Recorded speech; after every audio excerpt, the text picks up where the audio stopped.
आज हम इस सीरीज पे वेदों का दर्शन के रूप में संक्षिप्त परिचय जानेंगे कि हमारे कितने वेद थे और कौन कौन वेद थे और इनके बारे में क्या विचार है।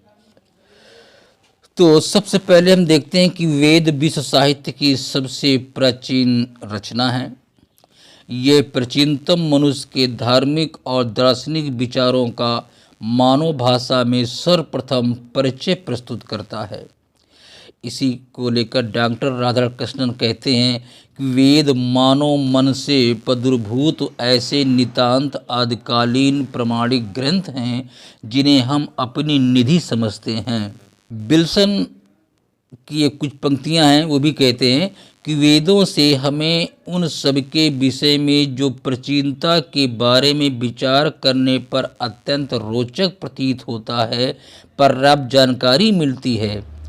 राधा कृष्णन फिर कहते हैं कि राधा कृष्णन के मत का समर्थन करती है। ये जो विचार विल्सन जी की है ये राधा कृष्णन के मत का समर्थन करती है, इसलिए वेद को अमूल निधि के रूप में माना गया है। यदि हम वेदों के रचयिता को जानना चाहें तो हमें निराश होना होगा, क्योंकि इनके रचयिता कोई एक नहीं है। वेद में उस सत्य का वर्णन है जिसका दर्शन कुछ मनुष्यों को हुआ था। इन्हें देववाणी के रूप में माना जाता है, इसलिए ये श्रुत भी कहलाते हैं। वेदों को परम सत्य माना गया है। इनमें लौकिक अलौकिक सभी विषयों का ज्ञान भरा पड़ा हुआ है। वेद चार हैं: ऋग्वेद, यजुर्वेद, सामवेद और अथर्ववेद। ऋग्वेद में उन मंत्रों का संग्रह है जो देवताओं की स्तुति के निमित्त गाए जाते थे। ऐसा कहा जाता है कि आर्य लोग अपनी प्राचीन मातृभूमि से भारत में आए थे। ऐसा कहा जाता है कि आर्य लोग अपनी प्राचीन मातृभूमि से कहाँ आए? भारत में आए थे।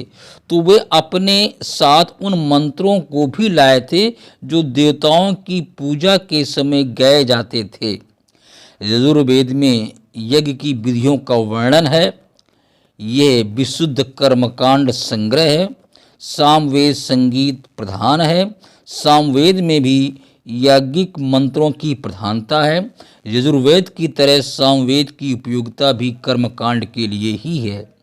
अथर्ववेद में जादू टोना मंत्र तंत्र निहित हैं। अथर्ववेद एक भिन्न भाव से ओतप्रोत है।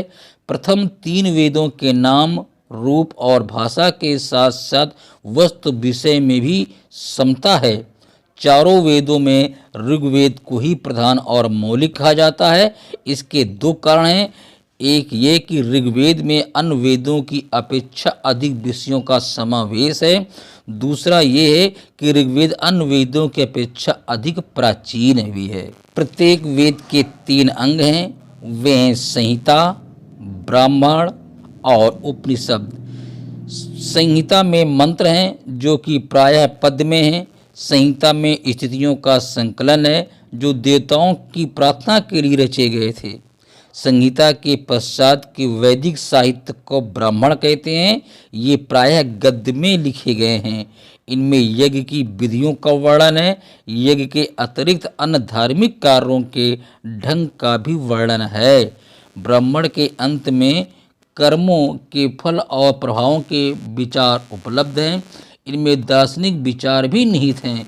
इन्हें आरण्यक कहा जाता है। इनमें वन में निवास करने वालों के लिए उपासनाएं हैं।